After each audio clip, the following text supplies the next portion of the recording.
नमस्कार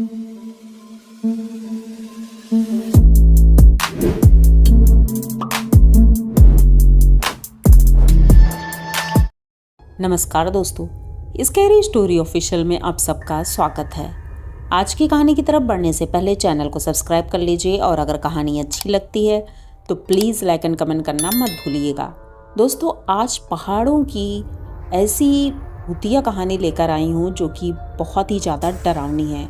ऐसी कहानी आप लोगों ने आज तक नहीं सुनी होगी। तो ये कहानी मुझे तो बहुत ज़्यादा डर लगा सुनकर, तो शायद आप लोगों को भी पसंद आएगी। अगर पसंद आती है तो कमेंट बॉक्स में ज़रूर बताइएगा कहानी कैसी लगी। तो देर नहीं करेंगे, अब कहानी की तरफ बढ़ेंगे। कहानी है सूरज की। सूरज और उसकी फैमिली मेरठ में रहते हैं। मेरठ में उनके मम्मी पापा और एक छोटा भाई है। और सूरज की अभी अभी जॉब लगी है, इस वजह से बहुत ज़्यादा वो खुश है। लेकिन खुशी ज़्यादा दिन तक नहीं चलती है।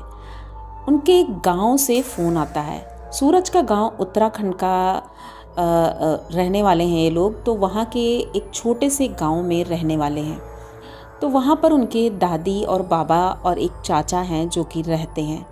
अब वो तीनों वहाँ रहते हैं, खेती है और अपना घर भी है। लेकिन सूरज के पापा की जॉब यहाँ पर थी, इसलिए ये लोग यहाँ रहते थे। तो अचानक से जब फ़ोन आता है गांव से कि उनकी दादी की तबीयत बहुत ज़्यादा ख़राब है, तो उनके पापा कहते हैं कि क्यों ना हम सब वहाँ चलते हैं। लेकिन सूरज के पापा को छुट्टी नहीं मिल पाती है। इस वजह से सूरज कहता है, ऐसा है पापा, मैं जाता हूँ और दादी को हॉस्पिटल में दिखा भी दूँगा और मैं सब कुछ अच्छे से मैनेज कर लूँगा, आप यहाँ पर देख लेना। तो उनके पापा खुश होते हैं और कहते हैं कि मेरा बेटा बड़ा हो गया है। अब सूरज अपनी पैकिंग करता है और ट्रेन में रिजर्वेशन करवाता है और बस ट्रेन में बैठ जाता है। सपने थे कि इतने सालों बाद गांव जाना हो रहा है, क्योंकि 5 साल हो गए थे सूरज अपने गांव नहीं गया था। उस वक्त तो छोटा था, 12th या 11th में था, लेकिन अब तो बड़ा हो चुका है। तो दादी भी खुश हो जाएंगी, क्योंकि दादी का तो लाडला था सूरज, सबसे बड़ा लड़का है। तो सूरज ट्रेन में बैठे बैठे यही सोचते हुए देहरादून स्टेशन पर उतरता है। जाकर वहाँ उतरता है तो रात का लगभग 10 बज चुका था और उसने सोचा कि ऐसा करते हैं, या तो यहाँ पर रुक जाते हैं या फिर कोई बस देखते हैं, क्योंकि बस तो अब यहाँ से मिलना मुश्किल है। तो ये बाहर निकलता है स्टेशन से और पता करता है कि गांव के लिए कोई बस मिल जाए। तो पहाड़ी एरिया होता है, तो वहाँ पर रात के वक्त बसें कम ही चलती हैं।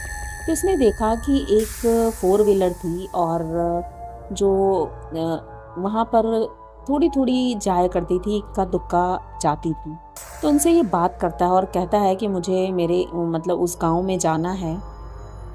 तो वो कहता है ठीक है, किराया ज़्यादा पड़ेगा, क्योंकि रात के वक्त गाड़ियाँ कम चलती हैं और जो चलती भी हैं तो वो मनमाना किराया ले लेती हैं। सूरज कहता है आप कितना भी पैसा लो, लेकिन मुझे मेरे गांव तक पहुंचा दो। उस वक्त तक 11 बज चुका था और सूरज उस गाड़ी में बैठ जाता है। इसमें ज़्यादा सवारियां नहीं थी, 2-3 सवारियां ही थी और गाड़ी चल पड़ती है। अब ये लोग गाड़ी से काफ़ी दूर निकल गए थे। अब इनका लगभग गांव 1-2 किलोमीटर ही बचा था। तो ये मेन रोड पर गाड़ी रोक देते हैं और सूरज को नीचे उतारते हैं। कहते हैं कि भैया यहाँ से आगे तो नहीं जा पाएगी आपके गांव तक, क्योंकि हम तो रोड पर ही चलाते हैं। यहाँ से आगे आपको पैदल जाना पड़ेगा, क्योंकि गांव यहाँ से लगभग 1.5 किलोमीटर अंदर था। अब सूरज परेशान होता है, क्योंकि पहले तो पापा के साथ आता था, तो पापा किसी तरह मैनेज कर लेते थे, कोई ना कोई साधन ऐसा कर लेते थे जिससे गांव तक पैदल नहीं जाना पड़ता था।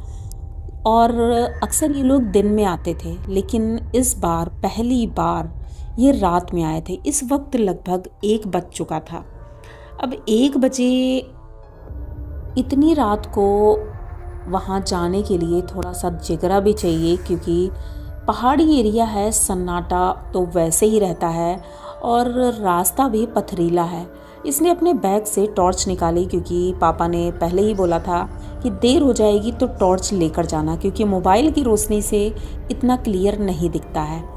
तो इसने अपने बैग से टॉर्च निकाली, बड़ी टॉर्च थी, और उसकी रोशनी से देखते हुए चल पड़ता है। पिट्ठू बैग था इसलिए कोई ज़्यादा दिक्कत नहीं हुई बैग वगैरह टांगने में। ये टॉर्च लेकर बस धीरे धीरे चल रहा था, इधर उधर देख रहा था। जंगली जानवरों की आवाज़ें थोड़ी थोड़ी आ रही थी और सन्नाटा तो इतना ज़्यादा लग रहा था कि गला तक सूखने लगा था। लेकिन तभी इसने कुछ दूरी पर देखा कि एक झोपड़ी है और उसमें लालटेन जल रही है। तो बस ये जल्दी जल्दी चलते हुए उस झोपड़ी के पास पहुंचता है तो देखता है वहाँ एक बुज़ुर्ग हैं, शायद उनकी वहाँ पर चाय की दुकान थी और वहीं पर वो रहते हैं। तो ये पूछते हैं कि काका यहाँ पर मतलब आपकी दुकान है? तो काका कहते हैं हाँ बेटा, दिन में दुकान रहती है और रात में दुकान बंद करके मैं यहीं पर सो जाता हूँ, क्योंकि मेरा कोई नहीं है तो मैं यहीं पर रहता हूँ। तो सूरज कहता है मुझे आगे गांव तक जाना है और मैं बहुत थक गया हूँ, क्या कुछ देर बैठ सकता हूँ? तो कहते हैं हाँ बेटा बैठो, वैसे भी मुझे रात में नींद आती ही नहीं है। अब सूरज उनके पास बैठता है और थोड़ी बहुत बातें करता है। इस बीच वो काका सूरज से कहते हैं बेटा तुम बहुत लेट हो चुके हो, इतनी रात में कभी मत आया करो क्योंकि ये रास्ता ठीक नहीं है। सूरज कहता है क्यों काका? तो वो कहते हैं कि आगे पहाड़ी गुफा है एक, जो कि बहुत ही ज़्यादा डरावनी है। वहाँ पर एक चुड़ैल है। गांव वालों का कहना है कि वो जो चुड़ैल है वो आते जाते लोगों को अपना निशाना बनाती है और जो उसके झांसे में आ जाता है वो मारा जाता है। अब ये बात सूरज मन ही मन सुन करके हंस रहा था। उनके सामने तो नहीं हंसता है क्योंकि वो बुजुर्ग थे और सूरज इतना ज़्यादा मतलब बड़े लोगों की इज्जत करता था, इसलिए उनके सामने तो नहीं हंसता है। लेकिन कहता है कि काका क्या ये आज भी ये सारी चीज़ें होती हैं? तो काका कहते हैं हाँ बेटा होती हैं और इन पहाड़ों में तो ये सारी चीज़ें आम बात हैं। तो बेटा संभल कर जाना और कोई भी रास्ते में मिले उससे तुम बात मत करना, बस सीधे अपने गांव जाना, रुकना तो कहीं भी नहीं। सूरज कहता है ठीक है काका। बस वो वहाँ से उठता है और चल देता है। क्योंकि फ़ोन में नेटवर्क नहीं था इसलिए वो अपने चाचा को फ़ोन भी नहीं कर पाया था, तो बस जल्दी जल्दी वहाँ से चल देता है। अब टॉर्च की रोशनी दिखाते हुए वो आगे बढ़ता जा रहा था।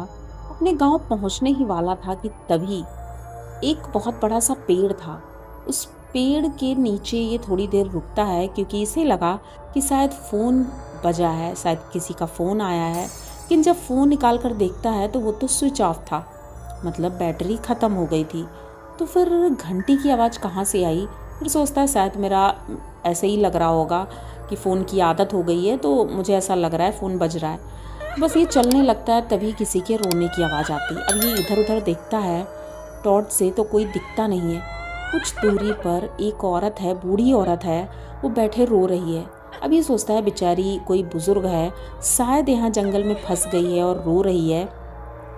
तो कुछ देर ये खड़ा रहता है, लेकिन जब देखता है कि वो लगातार रोए जा रही है तो धीरे धीरे ये उसकी तरफ बढ़ता है।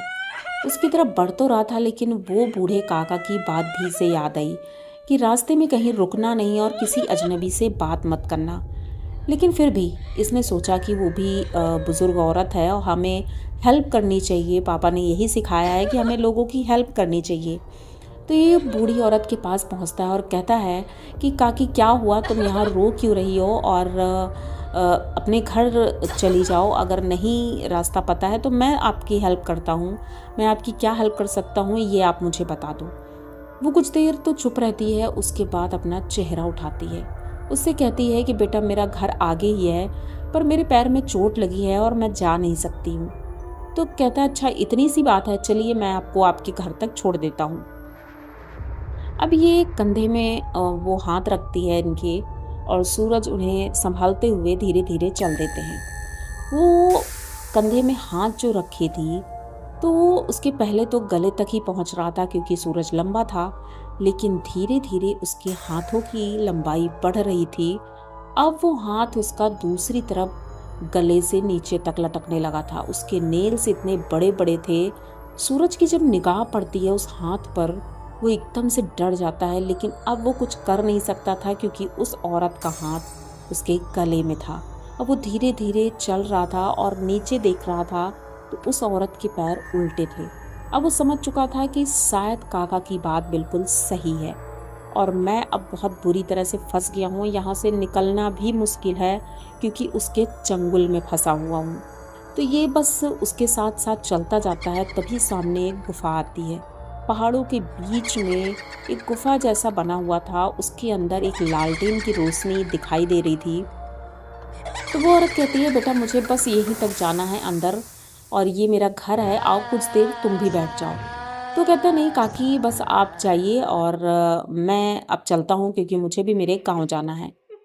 तो वो उसे छोड़ देती है और वो एकदम से भागने ही वाला होता है। अचानक से उसका पैर किसी चीज़ में फंसता है और वो नीचे गिर जाता है।